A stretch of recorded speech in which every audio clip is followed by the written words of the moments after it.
अथ 45 सर्गः। अनुरक्ता महात्मानम् रामम् सत्यपराक्रमम् अनुजग्मुः प्रयान्तम् तम् वनवासाय मानवाः। निवर्तितेतीव बलात् सुहृद्धर्मेण राजनी नैव ते सन्यवर्तन्त रामस्यानुगता रथम्।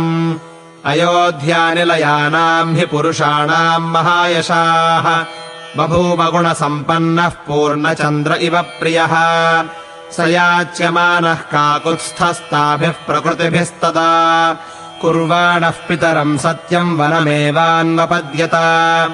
अवेक्षमाणः सस्नेहम् चक्षुषा प्रपिबन्निव उवाच रामः सस्नेहम् ताः प्रजाः स्वाः प्रजा इव। या प्रीतिर्बहुमानश्च मय्ययोध्यानिवासिनाम् मत्प्रियार्थम् विशेषेण भरते सा विधीयताम्। स हि कल्याणचारित्रः कैकेय्यानन्दवर्धनः करिष्यति यथावद्वः प्रियाणि च हितानि च। ज्ञानवृद्धो वयो बालो मृदुर्वीर्यगुणान्वितः अनुरूपः समो भर्ता भविष्यति भयापहः। स हि राजगुणैर्युक्तो युवराजः समीक्षितः अपि चापि मया शिष्टैः कार्यम् वो भर्तृशासनम्। न सन्तप्येद्यथा चासौ वनवासम् गते मयि महाराजस्तथा कार्यो मम प्रियचिकीर्षया। यथा यथा दाशरथिर्धर्ममेवाश्रितो भवेत् तथा तथा प्रकृतयो रामम् पतिमकामयन्। बाष्पेण पिहितम् दीनम् रामः सौमित्रिणा सह चकर्षेव गुणैर्बद्धम् जनम् पुरनिवासिनम्। ते द्विजास्त्रिविधम् वृद्धा ज्ञानेन वयसौजसा वयः प्रकम्प शिरसो दूरादूचुरिदम् वचः। वहन्तो जवना रामम् भो भो जात्यास्तुरङ्गमाः निवर्तध्वन्न गन्तव्यम् हिता भवत भर्तरि। कर्णवन्ति हि भूतानि विशेषेण तुरङ्गमाः यूयम् तस्मान्निवर्तध्वम् याचनाम् प्रतिवेदिताः। धर्मतः स विशुद्धात्मा वीरः शुभदृढव्रतः उपवाह्यस्तु वो भर्ता नापवाह्यः पुराद्वनम्। एवमार्तप्रलापांस्तान् वृद्धान् प्रलपदो द्विजान् अवेक्ष्य सहसा रामो रथादवततारः।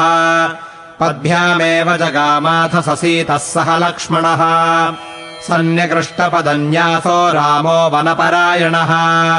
द्विजातीन् हि पदातींस्तान् रामश्चारित्रवत्सलः न शशाकघृणा चक्षुः परिमोक्तुम् रथेन सह।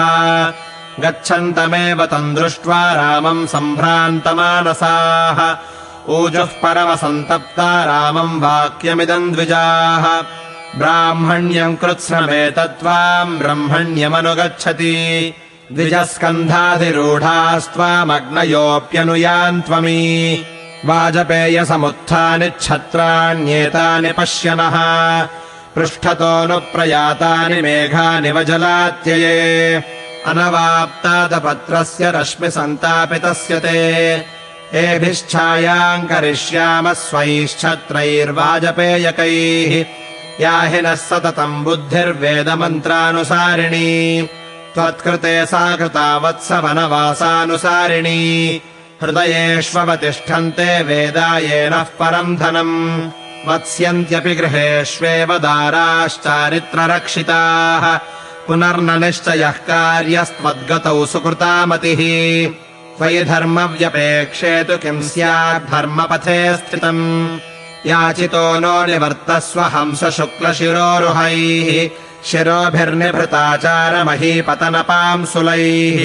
बहूनाम् वितता यज्ञाद्विजानाम् य इहागताः तेषाम् समाप्तिरायत्ता तव वत्स निवर्तने। भक्तिमन्तीह भूतानि जङ्गमाजङ्गमानि च याचमानेषु तेषु त्वम् भक्तिम् भक्तेषु दर्शय। अनुगन्तुमशक्तास्त्वाम् मूलैरुद्धत वेगिनः उन्नता वायुवेगेन विक्रोशन्तीव पादपाः। निश्चेष्टाहारसञ्चारा वृक्षैकस्थाननिश्चिताः पक्षिणोऽपि प्रयाचन्ते सर्वभूतानुकम्पिनम्। एवम् विक्रोशताम् तेषाम् द्विजातीनान्निवर्तने ददृशे तमसा तत्र वारयन्तीव राघवम् ततः सुमन्त्रोऽपि रथाद्विमुच्य श्रान्तान्मयान् सम्परिवर्त्य शीघ्रम् पीतोदकाम् स्तोय परिप्लुताङ्गानचारयद्वै तमसा विदूरे।